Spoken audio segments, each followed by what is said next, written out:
রমজানের পূর্ব মাস হিসেবে শাবান মাসে অনেকেই সিয়াম থেকে গাফিল থাকেন, অর্থাৎ যেহেতু আগামী মাসেই তো রমজান, সুতরাং আর এই মাসে রোজা রাখার প্রয়োজন কি, এভাবে একটি ধারণা আমাদের মধ্যে কাজ করে। নবী কারীম সাল্লাল্লাহু আলাইহি ওয়াসাল্লাম ইরশাদ করছেন, বেশিরভাগ লোক এই মাস রমজানের পূর্ববর্তী মাস হিসেবে সিয়াম থেকে অনেকটা গাফিল থাকে। এই জন্যেই আমি রোজা রাখছি, যাতে আল্লাহ পাক সুবহানাহু ওয়া তাআলা আমাদেরকে আল্লাহর রাজামন্দি, আল্লাহর সন্তুষ্টি পেতে যাতে আমাদের এটি সহায়ক হয়। তাহলে প্রথম কাজ যেটি, সেটি আমাদের নফল রোজা রাখা। অন্তত আমরা সোমবার এবং বৃহস্পতিবার, যেটি প্রতি মাসে আমরা রেখে আসছি, এই সোমবার এবং বৃহস্পতিবার আমরা শাবান মাসে রোজা রাখতে পারি। এবং তাহলে এই পবিত্র মাসে আমরা দৈনিক যদি এক পারা করেও পড়ি, এক পারা করা তেলাওয়াত করা কোনো বিষয় নয়। প্রতি নামাজে যদি আমরা 2 পাতা করে পড়ি, তাহলে 5 ওয়াক্তের মধ্যে আমরা 1 পারা হয়ে যায়। তাহলে প্রতিদিন একটি পারা করে যদি আমরা কোরআন তেলাওয়াত করি, তাহলে আমরা এই মাসে প্রতি মাসে 1 খতম কোরআন আমাদের হয়ে যায়। তাহলে শাবান মাসে আমাদের এক্ষেত্রে এগিয়ে আসতে হবে যে আমরা এ মাসে অন্তত একটি বার যাতে খতমে কোরআন আমরা করতে পারি। আইইউবি মিডিয়া, অপসংস্কৃতি মুক্ত আধুনিক ভিডিও সেন্টার। আলহামদুলিল্লাহ ওয়াসসালাতু ওয়াসসালামু আলা রাসূলিল্লাহ নবীনা মুহাম্মদ ওয়া আলিহি ওয়া সাহবিহি আজমাইন। সম্মানিত উলামায়ে কেরাম এবং আজকের মুসল্লি ভাইরা, আসসালামু আলাইকুম ওয়া রাহমাতুল্লাহি ওয়া বারাকাতুহু। আল্লাহ তাআলা আমাদের অনেক অনুগ্রহ করেছেন, দয়া করেছেন। আজকের এই পবিত্র জুমার দিনে আল্লাহর ঘরে আমরা হাজির হতে পেরেছি, আলহামদুলিল্লাহ। নবী করিম সাল্লাল্লাহু আলাইহি ওয়াসাল্লামের প্রতি আমরা সালাতু সালাম পেশ করছি ভক্তি এবং মহব্বতের সাথে, যার মাধ্যমে আমরা ঈমান পেয়েছি, ইসলাম পেয়েছি। আল্লাহ তাআলা সন্ধানে আমরা সঠিক নির্দেশনা পেয়েছি, সাফল্য কামিয়াবির ঠিকানা যিনি আমাদেরকে বলে দিয়েছেন, সেই নবীর প্রতি আমরা দরুদ পড়ছি সাল্লাল্লাহু আলাইহি ওয়াসাল্লাম। পবিত্র শাবান মাস আজকের প্রথম জুমা। এ মাস অত্যন্ত গুরুত্বপূর্ণ। এটা রমজানের প্রাক প্রস্তুতিকে আরও বেগবান করার মাস এবং রমজানের ইবাদতে যাতে আমাদের গতিশীলতা বৃদ্ধি হয়, রমজানের রহমত, মাগফিরাত, জাহান্নাম থেকে নিষ্কৃতি পাওয়ার ঘোষণা আল্লাহ সুবহানাহু ওয়া তাআলা যে দেবেন অহরহ তার বান্দাদেরকে, সেটির জন্য প্রস্তুতিকে আরও বেগবান করা, গতিশীল করা, এটি হচ্ছে এই শাবান মাসের সবচেয়ে বড় আমল আমাদের জন্য। আমরা এটি অনেকবার বলেছি, যে কোনো একটা বড় কাজে যাওয়ার আগে পাইলট প্রজেক্ট গ্রহণ করা হয়। পাইলট প্রজেক্ট আমরা মনে করি এই রজব এবং শাবান মাস হচ্ছে রমাদানের যে রহমত, রমাদানের যে মাগফিরাত, রমাদানের যে জাহান্নাম থেকে নিষ্কৃতির এই সনদ প্রাপ্তির এই বিশাল মাসকে যাতে আমরা যথাযথভাবে ইবাদতের মাধ্যমে কাজে লাগাতে পারি, সেই জন্যে মানে বোঝার জন্যে আমরা এটাকে পাইলট প্রজেক্ট, অর্থাৎ এই শাবান মাসে আমাদের বেশি বেশি আল্লাহ পাক সুবহানাহু ওয়া তাআলার ইবাদত করতে হবে। নবী করিম সাল্লাল্লাহু আলাইহি ওয়াসাল্লাম শাবান মাসে বেশি নফল রোজা রাখতেন অন্যান্য মাসের তুলনায়। শাওয়াল, জিলকদ বা অন্যান্য মাস আছে 11টি মাস, 10টি মাস রমজান ছাড়া। এ মাসে বেশি বেশি নফল রোজা রাখতেন নবী করিম সাল্লাল্লাহু আলাইহি ওয়াসাল্লাম। আমাদের মা হযরত আয়েশা সিদ্দিকা রাদিয়াল্লাহু তাআলা আনহা, তিনি প্রশ্ন করলেন যে ইয়া রাসূলুল্লাহ, আপনি অন্যান্য মাস রমজান ছাড়া, রমজান তো আছেই, অন্যান্য মাসের তুলনায় এ মাসে কেন বেশি রোজা রাখেন? এত বেশি, লিমাযা তুকফিরু সিয়াম ফি হাযা আশ-শাহর, কেন আপনি এ মাসে বেশি রোজা রাখেন? নবী করিম সাল্লাল্লাহু আলাইহি সাল্লাম এর উত্তরে বললেন 2টি কারণে। একটি হচ্ছে এই শাবান মাসে বান্দার আমলনামা রিপোর্ট, মাসিক বাৎসরিক প্রতিবেদন আল্লাহ পাক সুবহানাহু ওয়া তাআলার কাছে উপস্থাপিত হয়। অর্থাৎ আমাদের যেমন সাপ্তাহিক প্রতিবেদন অফিসের পেশ করা হয় ঊর্ধ্বতন কর্মকর্তার কাছে, আর বান্দার আমলনামা উপস্থাপিত হয় এই পবিত্র মাস শাবান মাসে। ওয়া উহিব্বু আন ইউ'রাদা আমালি ওয়া আনা সাইম, আল্লাহর নবী ইরশাদ করছেন, আমার প্রতিবেদন আল্লাহ তাআলার কাছে উপস্থাপিত হোক এমত অবস্থায় যে আমি সে আল্লাহ তাআলার সন্তুষ্টির জন্য রোজা রাখছি। সকলে বলি সুবহানাল্লাহ। অর্থাৎ আমি নিজেকে আল্লাহ তাআলার কাছে আত্মসমর্পণ করছি, সিয়ামের মাধ্যমে, কিয়ামের মাধ্যমে সমস্ত আমার কিছু উৎসর্গ করছি আল্লাহ তাআলার কাছে এমত অবস্থায় যাতে আমার প্রতিবেদন আল্লাহর দরবারে উপস্থাপিত হয়, সেই জন্যে আমি রোজা রাখছি এই মাসে। এই জন্যে শাবান মাসে আমাদের বেশি বেশি রোজা রাখা নির্দেশনা নবী করিম সাল্লাল্লাহু আলাইহি ওয়াসাল্লাম থেকে আমরা পেয়ে থাকি। আরেকটি কারণ আল্লাহর নবী উল্লেখ করলেন যে যেহেতু সামনে রমাদান, মানুষ এই ধারণা তার মধ্যে আছে, তাহলে এই পবিত্র মাসে আমরা বেশি বেশি নফল রোজা রাখার ঘোষণা আমরা হাদিসে পাকে দেখতে পাচ্ছি। আল্লাহর নবী ইরশাদ করেছেন যেহেতু এই মাসে বান্দার আমলনামা উপস্থাপিত হয়, সেই জন্যে আমি রোজা রাখছি যাতে আমার প্রতিবেদন আল্লাহ তাআলার কাছে পেশ হচ্ছে এমত অবস্থায় যে আমি রোজা। আরেকটি হলো রমজানের পূর্ব মাস হিসেবে শাবান মাসে অনেকেই সিয়াম থেকে গাফিল থাকেন, অর্থাৎ যেহেতু আগামী মাসেই তো রমজান, সুতরাং আর এই মাসে রোজা রাখার প্রয়োজন কি, এভাবে একটি ধারণা আমাদের মধ্যে কাজ করে। নবী করিম সাল্লাল্লাহু আলাইহি ওয়াসাল্লাম ইরশাদ করছেন বেশিরভাগ লোক এই মাস রমজানের পূর্ববর্তী মাস হিসেবে সিয়াম থেকে অনেকটা গাফিল থাকে, এই জন্যেই আমি রোজা রাখছি যাতে আল্লাহ পাক সুবহানাহু ওয়া তাআলা আমাদেরকে আল্লাহর রাজামন্দি, আল্লাহর সন্তুষ্টি পেতে যাতে আমাদের এটি সহায়ক হয়। তাহলে প্রথম কাজ যেটি, সেটি আমাদের নফল রোজা রাখা।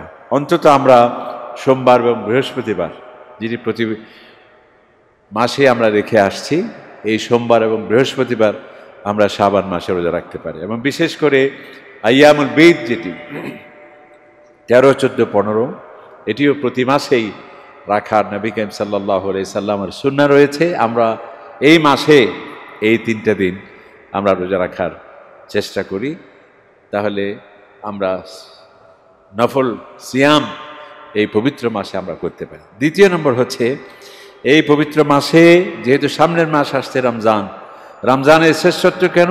কোরআনের কারণে। লাইলাতুল কদরের শ্রেষ্ঠত্ব কেন? কোরআনের কারণে। শ্রেষ্ঠ জাতি হিসেবে আল্লাহ তাআলা আমাদেরকে খায়রুল উম্মাহ হিসেবে সম্বোধন করেছেন কোরআনের কারণে। এবং যেই কোরআন আল্লাহ তাআলা বলছেন আমি পাহাড়ের উপর নাজিল করলে পাহাড় কোরআনের সম্মানে আল্লাহ তাআলার ভয়ে চূর্ণ বিচূর্ণ হয়ে যেত, সেই পবিত্র মাস রমজান মোবারক আসছে সামনে। সুতরাং এই শাবান থেকেই আমরা কোরআনুল কারীম বেশি বেশি তেলাওয়াত করতে হবে। দুর্ভাগ্যের বিষয় আমাদের মাঝে এমনও আছে যে সারা বছর কোরআনের সাথে আমাদের কোনো সম্পর্ক নেই, এমনকি রমাদান চলে যায় সেখানেও আমরা কোরআনুল কারীম তেলাওয়াত করি না। অথচ বুজুর্গানে দিন যারা প্রতি সপ্তাহে কোরআনের খতম দিন, এমনকি প্রতি 3 দিনেও খতমে কোরআন হয়। তবে উত্তম হলো, সহজ হলো আমাদের জন্য অন্তত একটি মাস যাবে আমার থেকে কোরআন খতম করব না, এটি যাতে না হয়। তাহলে এই পবিত্র মাসে আমরা দৈনিক যদি 1 পারা করেও পড়ি, 1 পারা করা তেলাওয়াত করা কোনো বিষয় নয়। প্রতি নামাজে যদি আমরা 2 পাতা করে পড়ি, তাহলে 5 ওয়াক্তের মধ্যে আমরা 1 পারা হয়ে যায়। তাহলে প্রতিদিন 1টি পারা করে যদি আমরা কোরআন তেলাওয়াত করি, তাহলে আমরা এই মাসে প্রতি মাসে 1 খতম কোরআন আমাদের হয়ে যায়। তাহলে শাবান মাসে আমাদের এক্ষেত্রে এগিয়ে আসতে হবে যে আমরা এ মাসে অন্তত 1টি বার যাতে খতমে কোরআন আমরা করতে পারি। এবং এই খতমে কোরআনের পাশাপাশি এই অর্থে কোরআনুল কারীমের অর্থ সহ আজকে অনেক বাংলায় অনুবাদ, তাফসীরের অনুবাদ, তাফসীরে মারিফুল কোরআন আছে, আরও অন্যান্য তাফসীর আছে, তাফসীর ইবনে কাসীর আছে, এমনকি শুধুমাত্র অনুবাদ সহ টিকা টিপ্পণী সহ স্বল্প ব্যাখ্যা সহ অনেক তাফসীরের গ্রন্থ বাংলা এবং ইংরেজিতে অনুবাদ হয়েছে।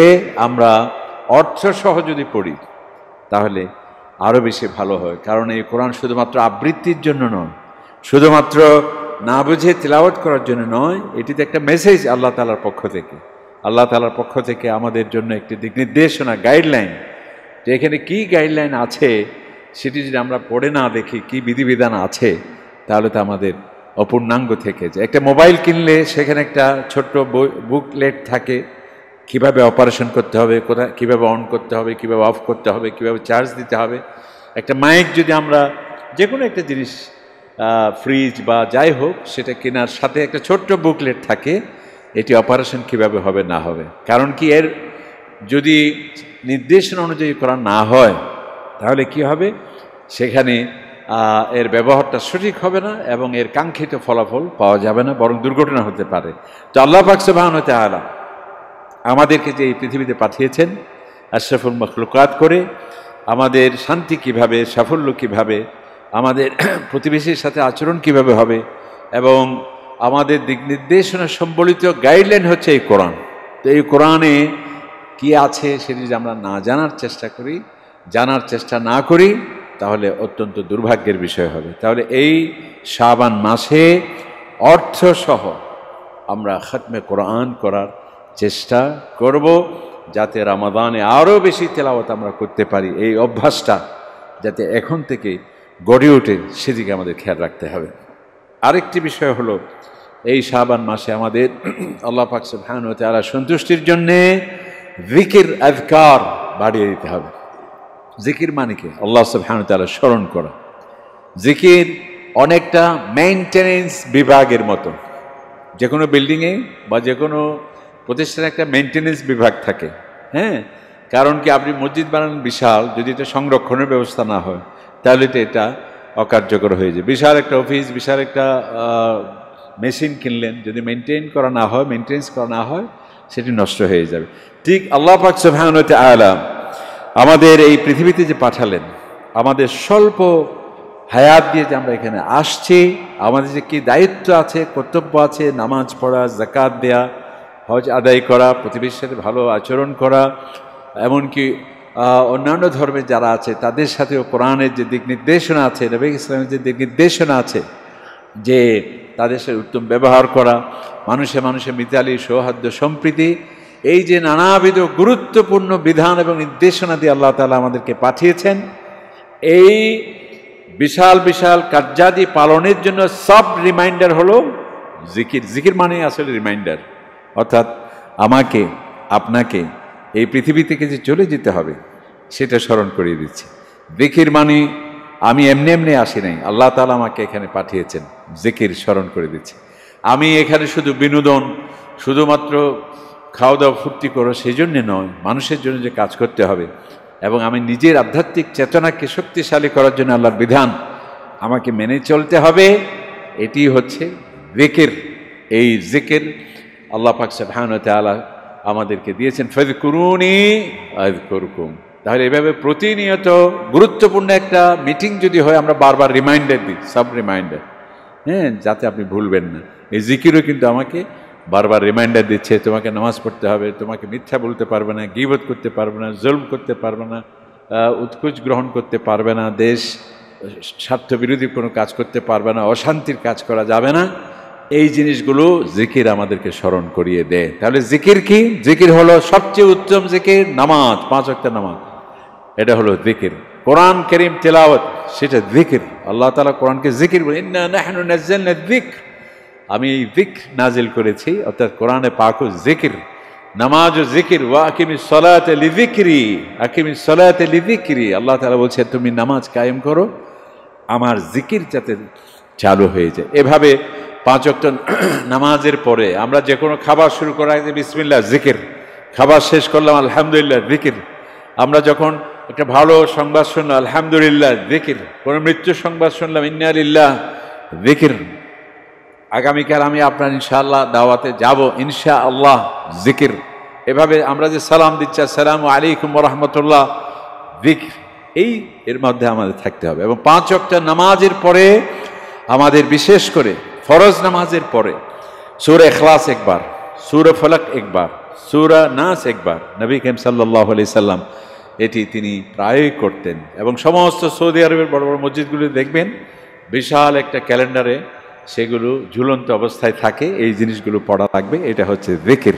এরপর সুবহানাল্লাহ 33 বার, আলহামদুলিল্লাহ 33 বার, আল্লাহু আকবার 33 বার, এবং লা ইলাহা ইল্লাল্লাহু ওয়াহদাহু লা শারীকা, এগুলো সব হচ্ছে জিকির। এবং এই জিকিরের মধ্যে কোরআনে যে সমস্ত আসছে, নবী করিম সাল্লাল্লাহু আলাইহি সাল্লাম আমাদের যে জিকির শিখিয়ে দিয়েছেন, সে তার মধ্যে আমাদের জিকিরকে সীমিত রাখতে হবে। নিজে নিজে রচনা করে জিকির, এটা ফিকির হয়ে যাবে। এই জন্যে আল্লাহর নবী হাদিসে পাকে অসংখ্য জিকির আমাদের আছে। সকাল সন্ধ্যার আযকারুস সাবাহ ওয়াল মাসা, সূর্য ডুবার পরে সুনির্দিষ্ট কতগুলো দোয়া আছে হাদিসে পাকে। এগুলো আপনারা সার্চ করলে নেটওয়ার্কে কি বলা হয় ইন্টারনেটে, সেটা আপনারা পাবেন। তাহলে এই জিকির আমাদের করা লাগবে। আল্লাহ তাআলা বলছে এভাবে বান্দা যদি আমাকে তুমি জিকির করো ফাযকুরুনি আযকুরকুম, তুমি আমাকে স্মরণ করছো, আমিও তোমাকে স্মরণ করছি। সুবহানাল্লাহ। এই জন্যে এই পবিত্র মাসে আমরা যাতে জিকিরের ক্ষেত্রে কোনো ধরনের গাফলতি আমাদেরকে না পায়, সেদিকে আমাদের খেয়াল রাখতে হবে। আরেকটি হচ্ছে 5 ওয়াক্ত নামাজ, এটা তো আছেই। এরপরেও আমরা এই পবিত্র মাসে জামাতের সাথে নামাজ আদায় করার চেষ্টা করব। আল্লাহ পাক সুবহানাহু ওয়া তাআলা এই 5 ওয়াক্ত নামাজ এত গুরুত্বপূর্ণ। নবী ইসলাম বলছে আলামুল ঈমান আস-সালাহ, কোনো ব্যক্তির কাছে যে ঈমান আছে এর 1 নম্বর প্রমাণ হচ্ছে নামাজ। যার কাছে নামাজ নেই তার কাছে ঈমান নেই। বাইনাল ঈমান ওয়াল কুফরি, একজন কাফির আর একজন মুসলিম, পার্থক্য কি? নামাজ। আলামুল, নবী ইসলাম বলছে আস-সালাতু ইমাদুদ্দিন, যে একটা বিল্ডিং দাঁড়িয়ে আছে কিসের উপর? ফাউন্ডেশনের উপর, পিলারের উপর। আর ইসলাম নামক এই বিশাল প্রাসাদ দাঁড়িয়ে আছে কিসের উপর? নামাজ নামক এই পিলারের উপর। এরপরে আরেকটি কাজ হচ্ছে এই পবিত্র মাসে আমরা বেশি বেশি আল্লাহ সুবহানাহু ওয়া তাআলা সন্তুষ্টির লক্ষ্যে দান খয়রাত করা। যাকাত তো আপনাকে দিতেই হবে অবশ্যই, এটি কোনো আবেগপ্রবণ বিষয় নয় যে আমি দান করলাম মাশাআল্লাহ হয়ে গেল। এটা অবশ্যই যাকাত আমাদেরকে দিতেই হবে এবং কড়া গন্ডা হিসাব করে যাকাত দিতে হবে। যাকাতের বাইরেও আমাদেরকে আর্তমানবতার কল্যাণে সাদাকা আমাদেরকে দেয়া লাগবে। এবং নবী করিম সাল্লাল্লাহু আলাইহি ওয়াসাল্লাম রমাদানে সবচেয়ে বেশি দান করতেন, সাদাকা দিতেন। ঠিক আমরা এই শাবান মাসে বেশি বেশি দান করা, এটি আমাদের শুরু করতে হবে, বিশেষ করে যারা গরিব মানুষ।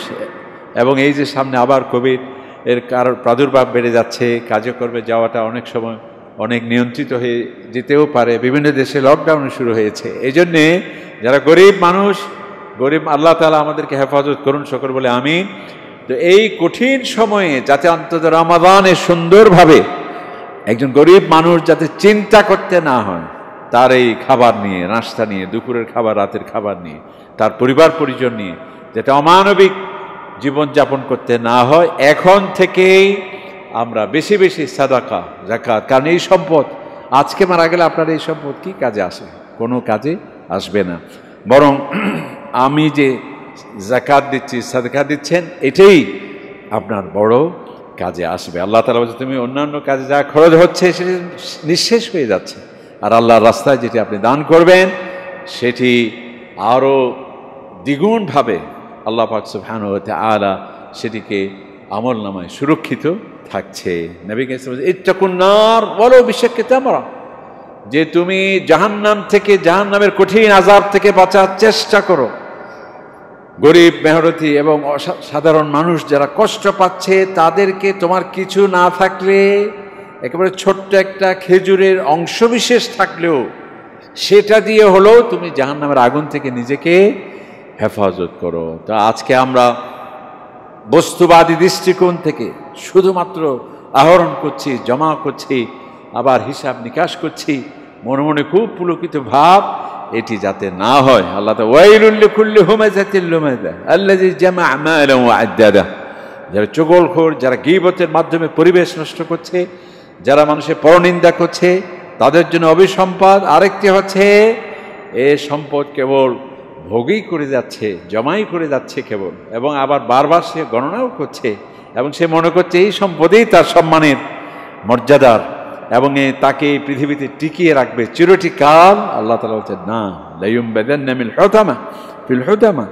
এবং এই আমাদের ধনের সম্পদ, এটি আল্লাহ পাক সুবহানাহু ওয়া তাআলা যেভাবে আমাদেরকে ইনকাম করতে বলেছেন সেই বৈধ খাতে ইনকাম করতে হবে, এবং যা আল্লাহ তাআলা আমাদেরকে সম্পদ দিয়েছেন এর ন্যায্য হিস্সা যাকাত, সাদাকা এবং মানবতার কল্যাণে বেশি বেশি আমাদেরকে দান এবং খয়রাত করতে হবে। এটি শাবান মাসেই আমার মনে হয় আমাদের যে একটা বিশাল সুযোগ, এবং আমাদের বাংলাদেশে আলহামদুলিল্লাহ যারা অনেক মানুষ আছে যে শাবান মাসেই রমজানের প্রস্তুতি হিসেবে একেবারে পুরো, এমনও দেখেছি আমরা 8-10 হাজার টাকার যে বিশাল তাদেরকে যা লাগবে একটি মাসের লিস্ট করে, তালিকা করে নিজের গ্রামে গঞ্জে আত্মীয় স্বজন সবার কাছে পৌঁছে দেয়া, এরকম আলহামদুলিল্লাহ অনেক মানুষও আলহামদুলিল্লাহ আমরা দেখতে পাই। এটি রমাদান শাবানে গুরুত্বপূর্ণ একটি বিষয়, এটি যাতে আমরা ভুলে না যাই।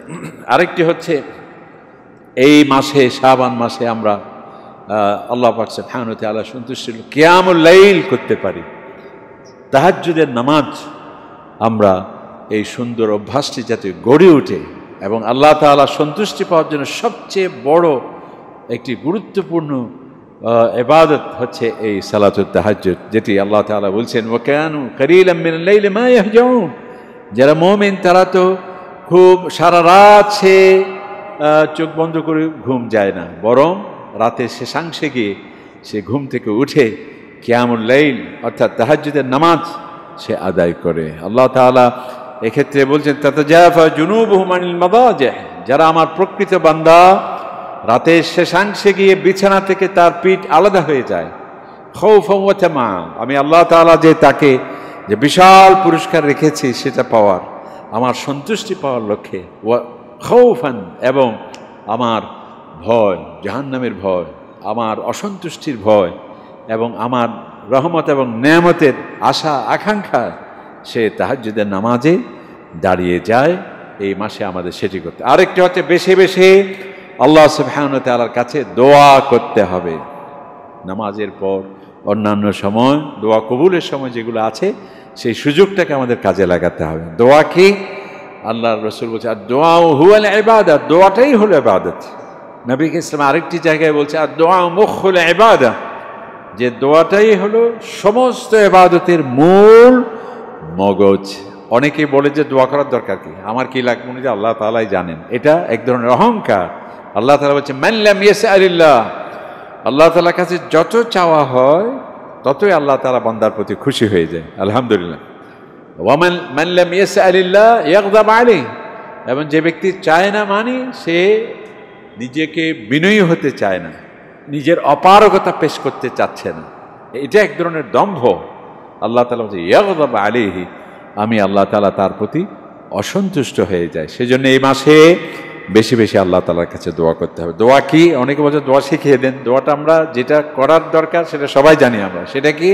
রব্বানা আতিনা ফিদ দুনিয়া হাসানা, আয় আল্লাহ দুনিয়ায় যত কল্যাণ আছে সব আমাকে দাও, ওয়া ফিল আখিরাতি হাসানা, আখিরাতে যত কল্যাণ আছে সব আমাকে দাও, ওয়া কিনা আযাবান নার, জাহান্নামের আযাব থেকে আমাকে আপনি রক্ষা এবং নাজাত দান করুন। তাহলে সব কিছু কিন্তু এই দোয়ার মধ্যে চলে আসছে। আরেকটি বার আমরা বলেছিলাম আপনাদের এখানে এই দোয়াটিও করা ভালো, সেটি হলো সমস্ত দোয়ার মধ্যে চলে আসে আয় আল্লাহ আপনার হাবিবে পাক সহ সকল নবীগণ রসুলগণ যা চেয়েছেন যা পেয়েছেন আমাদেরকেও সব দান করুন, আমিন। এবং আপনার হাবিব সহ সকল নবীগণ রসুলগণ আউলিয়া কিরাম যেসব অকল্যাণ থেকে পানা চেয়েছেন আমাদেরকেও পানাহা দান করুন। তাহলে সমস্ত দোয়ার মধ্যে চলে আসছে। আরেকটি দোয়া করতে হবে আয় আল্লাহ জান্নাত আপনি আমাদের জন্য অবধারিত করে দিন, এবং জান্নাতে যাওয়ার জন্য যেই আমল দরকার, যে আদর্শ দরকার, যে চরিত্র দরকার তা আমাদেরকে ধারণ করার তা আমাদেরকে লালন করার, আমল করার তৌফিক দান করুন, এবং জাহান্নাম আমাদের জন্য হারাম করে দিন, এবং যে কাজ, যে চরিত্র, যে আদর্শ জাহান্নামে নিয়ে যাবে তার থেকে আমাদেরকে আপনি হেফাজত করুন। এই দোয়াগুলো এবং কোরআনে হাদিসে যে সমস্ত অন্যান্য দোয়া আছে আমরা বেশি করে এই মাসে আমরা করার চেষ্টা করব, শাবান মাস। সর্বোপরি সুন্নাহ, নবী করিম সাল্লাল্লাহু আলাইহি ওয়াসাল্লামের যত বেশি সুন্নাহকে আমরা মানতে পারবো ততই আমরা আল্লাহ তাআলা সন্তুষ্টি পাবো। আল্লাহ তাআলা বলেন, ইন তুতিউহু তাহতাদু, যদি তোমরা আমার নবীর সুন্নাহকে মেনে চলো, আমার নবীর আদর্শকে গ্রহণ করো, সঠিক পথ প্রাপ্ত হবে। আর যদি আমার নবীর সুন্নাহকে লঙ্ঘন করা হয়, আমরা যদি সেটি প্রত্যাখ্যান করি, আজকে যে ফিতনা ফাসাদ আমাদের প্রতি আসার অন্যতম কারণ আল্লাহ রাসূলের আদর্শ থেকে আমরা বিচ্যুতির কারণে। আল্লাহ পাক বলছেন, লাকাদ কানা লাকুম ফি রাসূলিল্লাহ উসওয়াতুন হাসানাহ, আমার নবী হচ্ছেন তোমাদের জন্য উত্তম আদর্শ। ফালিয়াহযারিল্লাযীনা ইউখালিফুনা আন আমরিহি, যারা আমার রাসূলের নির্দেশকে অমান্য করবে, আন তুসিবাহুম ফিতনা, তাদের ফিতনা, ফাসাদ, বিপর্যয়, অশান্তি তাদের মধ্যে আসতে পারে। সুতরাং আল্লাহ রাসূলের বিশেষ করে কঠিন সময়ে, দুর্দিনে নবী ইসলামের সুন্নাহ হচ্ছে আমাদের জন্য অনুকরণীয়, অনুসরণীয়। আল্লাহ নবী সেই জন্য বলেছে, আলাইকুম বিসুন্নতি ওয়া সুন্নাতিল খুলাফায়ে রাশিদিন মাহদিয়িন, তোমাদেরকে কঠিন সময়ে আমার সুন্নাহকে আঁকড়ে ধরতে হবে, এবং আমার খুলাফায়ে রাশিদিন ওনারাও হচ্ছেন তোমাদের জন্য মডেল, তাদের সেই সুন্নাহ আমাদের আনতে হবে। আজকে আমরা সুন্নাহ বিরোধী যেন এক ধরনের আধুনিকতা হয়ে গেছে, নাউযুবিল্লাহি মিন যালিক, যেটা আমার নবী বলেছেন এর বিপরীতটাই যেন আমাদের জন্য ফ্যাশন হয়ে গেছে, সেটা আমাদের খেয়াল রাখতে। আল্লাহ রাসূল বলেছেন, নখ তুমি ছোট করো, আর এখন লম্বা রাখাটাই আমরা আধুনিকতা। এখন ডাক্তার সাহেবরা ওয়াজ করছেন যে আপনার নিজেকে হেফাজত করার জন্য নানাবিধ রোগ জীবাণু সব জিপু হলো এই নখের ভিতর। এখন আর হুজুরদেরকে ওয়াজ করতে হচ্ছে না, ডাক্তাররাই ওয়াজ করছেন, সবগুলো হাদিসের ওয়াজ, আপনার নখ ছোট করুন। অথচ এক সময় লম্বা করাটাই ছিল আমাদের আধুনিকতা, অর্থাৎ হাদিসের বিরোধিতার যেন আধুনিকতা। নবী ইসলাম বলছেন, তুমি খাবার গ্রহণ করো সুন্দরভাবে বসে, আর আমরা দাঁড়িয়ে খাবার গ্রহণ করাটাকেই আধুনিকতা হিসেবে গ্রহণ করি, যেটা বুফে সিস্টেম নাম দিয়েছে আবার নাকি, দাঁড়িয়ে। অথচ সেখানেও মেডিকেল সায়েন্স বলছে যে দাঁড়িয়ে পানি পান করলে অনেক সময় কিডনি সহ নানাবিধ জটিলতার সৃষ্টি হতে পারে, অথচ আমার নবী সেটি বলে গেছে। আল্লাহ রাসূল বলেছেন, তোমরা ঢিলে ঢালা টাইট পোশাক পরবে না। একটা হাদিসে আছে, যারা পোশাক পরিধান করেও নগ্ন তারা জাহান্নামী। নবী ইসলামকে প্রশ্ন করে, ইয়া রাসূলুল্লাহ, কাপড়ও পরলো সে আবার ন্যাংটা হলো কেমন? বলছে সেটা দুটি কারণে। একটি হচ্ছে আপনি খুবই কি করলেন, পাতলা পোশাক পরলেন, অর্থাৎ ঝাপসা, যা সব কিছু দেখা যাচ্ছে, তাহলে কাপড় পরছে ঠিকই, নামমাত্র সব কিছু তার দেখা যাচ্ছে, এটা একটা। আরেকটা হলো এমন টাইট করে পোশাক পরা যেটি সেখানেও আমরা কাপড় যেন পরিধান করছি নিজের সতরকে ঢাকার জন্যে। আপনি যদি টাইট পোশাক পরেন, সেই সতর কাকে বলে উদাহরণসহ রিফ্লেক্ট হচ্ছে। এই জন্যে যারা টাইট পোশাক পরবে সেটাকেও এই নিষেধাজ্ঞার মধ্যে সে পড়বে। এই জন্যও একটা রুচিসম্মত ড্রেস সেটি আমার নবী করিম সাল্লাল্লাহু আলাইহি ওয়াসাল্লাম দেখিয়েছেন। তাহলে এক্ষেত্রেও আমাদের করতে হবে। নবী করিম সাল্লাল্লাহু আলাইহি ওয়াসাল্লামের সমস্ত সুন্নাহ, যেমন তিনি এশার নামাজের পর ঘুমিয়ে পড়তেন, ফজরের নামাজের পরে আর ঘুম যেতেন না। আমরা সেখানেও বিরোধিতাটাকেই আধুনিকতা। এশার পরে যত লম্বা করা যায়, 1টা 2টা 3টা, আহারে তুমি রাত 9টায় ঘুমিয়ে পড়ছো, তুমি তো সেখানেই রয়ে গেছো, এখন আধুনিক হতে পারলা না। মাঝে মধ্যে আমরা ফোন করি, 10টার সময় তোমাকে পেলাম না, কি ব্যাপার, তুমি তো এখনো সেখানে মানুষ। যত আমরা 3টা 4টা পর্যন্ত থাকতে পারি, আর ওদিকে একেবারে 10টা 11টা পর্যন্ত যে ঘুম থেকে উঠে সে হলো আধুনিক, অর্থাৎ হাদিসের পরিবেশ। সেখানেও মেডিকেল সায়েন্স এখন ওয়াজ করছে যে কোন সময় হার্ট অ্যাটাক করার সবচেয়ে বেশি কঠিন সময় ওই রাতের শেষাংশে যে ঘুমিয়ে থাকে, হ্যাঁ, এবং সকালের পর ঘুম যাওয়াটাকে স্বাস্থ্য পরিপন্থী বলা হচ্ছে। অথচ এগুলো 1000 বছর আগে আমার নবী করিম সাল্লাল্লাহু আলাইহি সাল্লাম ইরশাদ করছেন। কারণ তাহলে এশার নামাজের পরপরই যদি ঘুম যায়, আর ওদিকে ফজর নামাজের আগে যদি আমরা উঠে যাই, স্বাস্থ্য ঠিক থাকলো, নবী করিম সাল্লাল্লাহু আলাইহি সাল্লাম সুন্নাহটাকেও আমরা করলাম। এভাবে প্রত্যেকটা ক্ষেত্রে নবী, আপনি সূক্ষ্মভাবে খেয়াল করবেন যেন আমরা নবী ইসলামের সুন্নার লঙ্ঘনটাই যেন আধুনিক ফ্যাশন, আর সুন্না মানাটা যেন সেকেল বা পশ্চাৎ ইয়েতে। কিন্তু আলহামদুলিল্লাহ এখন মানুষ বুঝতে পারছে, যেহেতু জ্ঞান বিজ্ঞান এগোচ্ছে, সমস্ত নবী ইসলামের সুন্নাই হচ্ছে আমাদের স্বাস্থ্য সুরক্ষিত হয়, আমাদের নৈতিকতা উন্নত হয়, মানবিকতা আমাদের মাঝে বিকশিত হয়, মানুষে মানুষে বিতাল এবং মহব্বত সৃষ্টি হয়। আল্লাহ পাক সুবহানাহু ওয়া তাআলা এই পবিত্র শাবান মাসে সেই কাজ। আরেকটা জিনিস আমাদের লক্ষ্য রাখতে হবে, সেটি হচ্ছে সামনে রমজান আসছে বলে এখন থেকে আমরা হিসাব নিকাশ করছি কিভাবে এই কোভিড-19 যা আমাদের লস হয়েছে আগামী মাসেই ইনশাআল্লাহ 3-4 গুণ সেটা আমাদের মানে লাভে নিয়ে আসতে হবে। অনেক সময় দেখা যায় এটাকে মুখ্য সুযোগ হিসেবে গ্রহণ করে মানুষের উপর একটা কৃত্রিম বাজারে দর সৃষ্টি করে, নাভিশ্বাস সৃষ্টি করে, শ্বাসরুদ্ধকর পরিস্থিতি, অর্থনৈতিক একটা নেতিবাচক প্রবাহ সৃষ্টি করা হয় রমজান। এটার থেকে মারাত্মক কাজ, অন্যায় কাজ, গর্হিত কাজ আর হতে পারে না। যে পবিত্র মাসকে সম্মান প্রদর্শনের জন্যে রজব থেকে নবী ইসলাম, আমি বলছি ওই যে পাইলট প্রজেক্টের প্রস্তুতি, শাবান মাসে আরও যাতে এটা বেগবান এবং গতিশীল হয়, আমার নৈতিকতা এবং আধ্যাত্মিকতা যাতে পুতপবিত্র থাকে, এত চেষ্টা হচ্ছে। আর আমি ভিতরে ভিতরে ক্যালকুলেটর নিয়ে এখন হিসাব করছি কিভাবে 4-5 গুণ বৃদ্ধি করে মানুষকে কি করে। বরং আপনার তো উচিত, যেটা আমরা বিভিন্ন ধর্মের কথা বলছিলাম, ইউরোপ আমেরিকা একসময় যে তাদের বড়দিন উপলক্ষে যেটা $100 এটাতে $30 বিক্রি করছে, যেটা আমাদের সুন্নাহ, যেটা আমাদের সংস্কৃতি।